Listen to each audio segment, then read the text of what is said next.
Hello students, welcome back to the channel. आज हम 1 जुलाई 2026 के इम्पॉर्टेंट करंट अफेयर कवर करेंगे। अगर आप लोग किसी भी कंपटीशन एग्जाम की प्रिपरेशन कर रहे हैं और आप लोग डेली करंट अफेयर कवर करना चाहते हैं तो आप हमारे चैनल को फॉलो कर सकते हैं, सब्सक्राइब कर सकते हैं। अगर आपको हमारे पढ़ाने का तरीका पसंद आए, एमसीक्यू पसंद आए तो आप वीडियो को लाइक भी कर सकते हैं और अपने फ्रेंड्स के साथ इसे शेयर भी कर सकते हैं। ओके, स्टार्ट करते हैं आज का सेशन। फर्स्ट क्वेश्चन है, बीएनएस कानून के तहत अब किस अपराध के लिए 0 एफआईआर दर्ज कराना अनिवार्य है? ऑप्शन बी सही होगा, महिलाओं और बच्चों के खिलाफ अपराध के लिए 0 एफआईआर दर्ज कराना अनिवार्य है। समझते हैं इसे। बीएनएस क्या है और बीएनएस इसका फुल फॉर्म क्या है? बीएनएस का पूरा नाम भारतीय न्याय संहिता है और इसमें अपराधों की सजा तय होती है। पुलिस प्रक्रिया के लिए बने बीएनएस का पूरा नाम भारतीय नागरिक सुरक्षा संहिता है।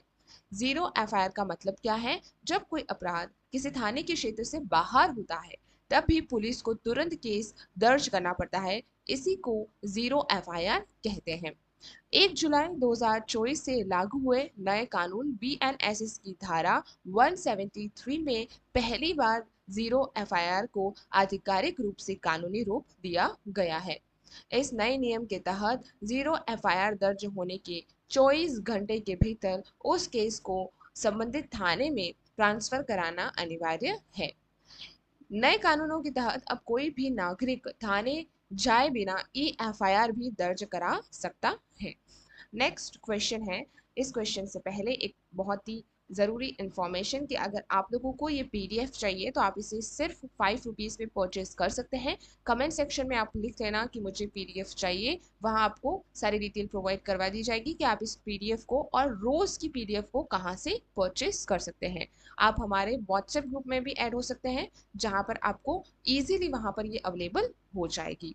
ओके, स्टार्ट करते हैं। क्वेश्चन सेकेंड, पृथ्वी और सूर्य के बीच लैग्रेंज बिंदु 1 यानी L1 की कुल दूरी कितनी है?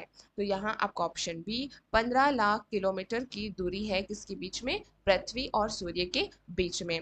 L1 का क्या मतलब है और इसकी क्या डेफिनेशन है? L1 का पूरा नाम लैग्रेंज पॉइंट 1 है। अंतरिक्ष में यह वह जगह है जहाँ सूर्य और पृथ्वी दोनों का गुरुत्वाकर्षण बल जो है यानी ग्रेविटी बल जो है आपस में बराबर हो जाता है, जिससे उपग्रह एक ही जगह बिना ईंधन खर्च किए टिका रहता है।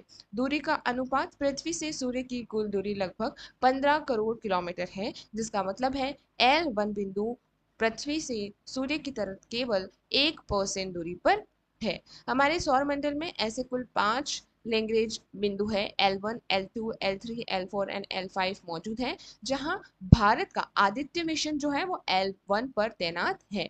इस बिंदुओं की खोज 18वीं शताब्दी में महान गणितज्ञ जोसेफ लुई लैग्रेंज ने की थी और उन्हीं के नाम पर इसका नाम भी रखा गया है। L1 बिंदु की चारों ओर अंतरिक्ष यान जिस रास्ते में घूमते हैं उसे हेलो ऑर्बिट कहा जाता है, जहां से सूर्य पर कभी ग्रहण नहीं लगता है। आपको ये याद रखना पड़ेगा कि हेलो ऑर्बिट क्या है। नेक्स्ट है, विश्व बैंक ने किस देश को उच्च मध्यम आय समूह में प्रमोट किया है? तो आप यहाँ पर बल्गेरिया को किया है, तो ऑप्शन बी बुल्गारिया बिल्कुल करेक्ट हो जाएगा। जीएनआई का फुल फॉर्म और मतलब देखते हैं। जीएनआई का पूरा नाम ग्रोस नेशनल इनकम सकल राष्ट्रीय आय है। इसमें देश के नागरिकों द्वारा देश के अंदर और बाहर कमाई की गई कुल आय को शामिल किया जाता है। यानी देश के अंदर कितने की है उन नागरिकों ने और देश के नागरिक जो कि बाहर हैं उन्होंने कितनी कमाई की है वो। भारत की स्थिति की बात करें तो भारत इस साल भी अपनी बड़ी आबादी और प्रति व्यक्ति आय के कारण निम्न मध्य आय समूह में ही शामिल है। विश्व बैंक की इस नई रिपोर्ट में बुल्गारिया देश को उसकी मजबूत आर्थिक नीति के कारण उच्च मध्यम आय में जगह मिली है। विश्व बैंक हर साल 1 जुलाई को दुनिया भर के देशों की प्रति व्यक्ति सकल राष्ट्रीय जीएनआई के आधार पर यह लिस्ट अपडेट करता है। विश्व बैंक दुनिया के देशों का 4 हिस्सों में बांटता है, निम्न आय, निम्न मध्यम आय, उच्च आय और उच्च आय वाले देशों में। नेक्स्ट, प्रतिवर्ष 1 जुलाई को पूरे भारत में राष्ट्रीय चिकित्सक दिवस यानी नेशनल डॉक्टर डे किसके याद में मनाया जाता है? तो ये आपके डॉक्टर विधान चंद्र राय के याद में मनाया जाता है। ऑप्शन बी सही होगा। आईसीएआई का फुल फॉर्म क्या है? देखिए, आईसीएआई का full form institution of chartered accountant of India है। भारत में सीए प्रोफेशन को रेगुलेट करने वाली सबसे बड़ी सरकारी संस्था ये है। यह दिवस पश्चिम बंगाल के दूसरे मुख्यमंत्री और महान डॉक्टर बिधान चंद्र रॉय की जयंती और पुण्यतिथि के रूप में सम्मान में मनाया जाता है। केंद्र सरकार के आधिकारिक तौर पर राष्ट्रीय चिकित्सक दिवस मनाने की शुरुआत 1991 में की थी। 1 जुलाई को ही भारत में राष्ट्रीय सीए दिवस भी मनाया जाता है, क्योंकि इस दिन 1949 में आईसीएआई की स्थापना हुई थी। भारत सरकार 1 जुलाई को जीएसटी दिवस के रूप में भी मनाता है, क्योंकि 1 जुलाई 2017 से ही पूरे देश में GST goods and service tax लागू किया गया था। नेक्स्ट है नीति आयोग के कृषि विपणन सुधार सूचांक एएमआरआई में किस राज्य ने पहला स्थान प्राप्त किया है? तो यहाँ आंध्र प्रदेश ने पहला स्थान किया है प्राप्त, तो ऑप्शन सी करेक्ट होगा। एएमआरआई और एपीएमसी का फुल फॉर्म क्या है? एएमआरआई की फुल फॉर्म है एग्रीकल्चर मार्केटिंग रिफॉर्म्स इंडेक्स, और एपीएमसी का पूरा फुल फॉर्म है एग्रीकल्चर प्रोड्यूस मार्केट कमेटी होता है, जिसे हम सामान्य भाषा में सरकारी कृषि मंडी कहते हैं। यह सूचांकन देश के राज्यों द्वारा कृषि मंडियों में किए गए सुधार और किसानों को मिलाने वाली ऑनलाइन सुविधा के आधार पर तैयार किया जाता है। इस साल की रैंकिंग में आंध्र प्रदेश पहले स्थान पर रहा, जबकि महाराष्ट्र को दूसरा और उत्तर प्रदेश को तीसरा स्थान मिला है। ई नाम का पूरा नाम है electronic national agriculture market. Bharat सरकार ने पूरे देश की कृषि मंडियों को ऑनलाइन जोड़ने के लिए 14 अप्रैल 2016 को इस डिजिटल बाजार की शुरुआत की थी।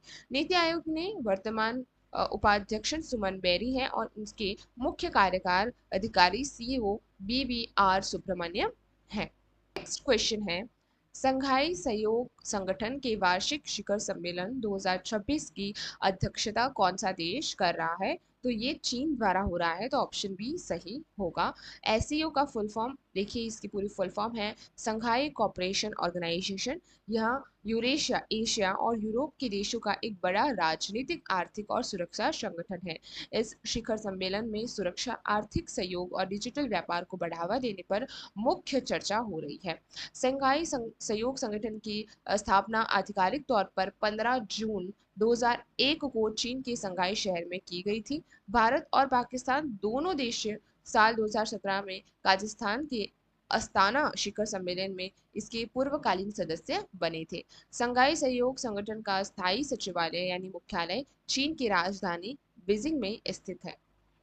नेक्स्ट है, पर्यावरण मंत्रालय के अनुसार पिछले 1 वर्ष में भारत की हरित आवरण ग्रीन कवर में कितने प्रतिशत वृद्धि हुई है? तो 1.2% हुई। ऑप्शन बी करेक्ट हो जाएगा। एनएफआई का फुल फॉर्म और मतलब देखते हैं। नेशनल फॉरेस्ट इन्वेंटरी एनएफआई का पूरा फुल फॉर्म है। यह भारत सरकार की वह वैज्ञानिक प्रणाली है जो देश के वन क्षेत्रों और पेड़ों की संख्या का सटीक सर्वे करती है। क्षेत्रफल के हिसाब से वर्तमान में भारत में सबसे अधिक वन क्षेत्र मध्य प्रदेश राज्य में स्थित है।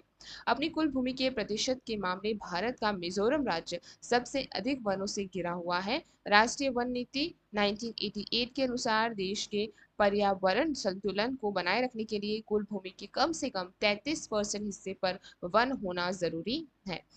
मंत्रालय की स्थापना, तो भारत सरकार ने पर्यावरण, वन और जलवायु परिवर्तन मंत्रालय की स्थापना स्वतंत्र रूप से 1985 में की थी। नेक्स्ट क्वेश्चन यहाँ पर है, एशियाई विकास बैंक ने किस राज्य में बाढ़ प्रबंधन के लिए 200 जवेनियल डॉलर के ऋण को मंजूरी दी है? तो यहाँ ऑप्शन बी तमिलनाडु को दी है। ऑप्शन बी करेक्ट रहेगा। एडीबी की फुल फॉर्म देखते हैं और इसका उद्देश्य, तो इसकी फुल फॉर्म है एशियन डेवलपमेंट बैंक। इसका मुख्य उद्देश्य एशिया और प्रशांत क्षेत्र में गरीबी को कम करना और आर्थिक विकास के लिए प्रोजेक्ट को लोन देना है। इस राशि का मुख्य उपयोग तमिलनाडु के चेन्नई और उसके आसपास के तटीय शहरों में जल निकासी प्रणाली स्ट्रॉन्ग वाटर ड्रेन को मजबूत करने के लिए होगा। एडीबी की स्थापना 19 दिसंबर 1966 को की गई थी और इसका मुख्यालय मनीला फिलीपींस शहर में स्थित है। वर्तमान में एशियाई विकास बैंक के कुल 68 सदस्य देश शामिल हैं, जिनमें से 49 देश एशिया प्रशांत क्षेत्र से ही हैं। इस बैंक में सबसे अधिक वोटिंग पावर और शेयरिंग होल्डिंग क्रमशः जापान और संयुक्त राज्य अमेरिका यूएस के पास है। टेनिस टूर्नामेंट फ्रेंच ओपन 2026 का पुरुष एकल खिताब किसने जीता है? तो ये आपका कार्लोस अल्कराज ने जीता। ऑप्शन बी सही हो जाएगा यहाँ पर आपका। एटीपी का फुल फॉर्म देखिए, टेनिस के खिलाड़ियों की रैंकिंग तय करने वाली संस्था एटीपी कहते हैं, जिसकी पूरी फुल फॉर्म है association of tennis professions. French open 2026 में पुरुष एकल के विजेता कार्लोस अल्कराज स्पेन देश के स्टार टेनिस खिलाड़ी हैं। फ्रेंच ओपन दुनिया का एकमात्र देश ग्रैंड स्लैम टूर्नामेंट है जो मिट्टी के मैदान यानी क्ले कोर्ट पर खेला जाता है। इस ऐतिहासिक टेनिस टूर्नामेंट को आधिकारिक तौर पर रोलैंड गेरो के नाम से भी जाना जाता है। टेनिस कैलेंडर में हर साल 4 ग्रैंड स्लैम होते हैं, जिसमें फ्रेंच ओपन साल का दूसरा टूर्नामेंट था। नेक्स्ट क्वेश्चन है कि अंतर्राष्ट्रीय वित्तीय सेवा केंद्र प्राधिकरण के नए चेयरमैन कौन बने हैं? तो इनके नए चेयरमैन जो हैं वो आपके सॉरी के राजरमन बने हैं। तो ऑप्शन ए आपका करेक्ट होगा। यहाँ पर फुल फॉर्म देखते हैं। IFSCA का पूरा नाम है international financial service centre authority. वहीं IFSC का पूरा नाम है इंटरनेशनल फाइनेंशियल सर्विस सेंटर। यह भारत में अंतर्राष्ट्रीय वित्तीय सेवा में वित्तीय उत्पादनों, शेयर बाजार, बैंकिंग और बीमा सेवाओं को रेगुलेट करने, नियंत्रित करने वाली एक वैश्विक संस्था है। भारत का पहला अंतर्राष्ट्रीय वित्तीय सेवा केंद्र यानी gift seat city Gujarat international finance tech city Gandhinagar Gujarat में स्थित है। वह इसका मुख्यालय भी है। यह प्राधिकरण सीधे भारत सरकार के केंद्रीय वित्त मंत्रालय के अधीन काम करता है। इसका मुख्य काम वैश्विक निवेशकों भारत की ओर आकर्षित करना और अंतर्राष्ट्रीय स्तर के बैंकिंग नियम भारत में लागू करना है। आई होप आपको आज का ये जो सेशन रहा है वो अच्छा लगा होगा। बहुत ही इंपॉर्टेंट क्वेश्चंस आज थे जहाँ से क्वेश्चन पूछे जाते हैं। हमने बहुत ही डिटेल एक्सप्लेनेशन भी इसका कवर किया है जो आपके लिए बहुत ही इंपॉर्टेंट है। आई होप आपको अच्छा लगा होगा। आज के लिए इतना ही। धन्यवाद।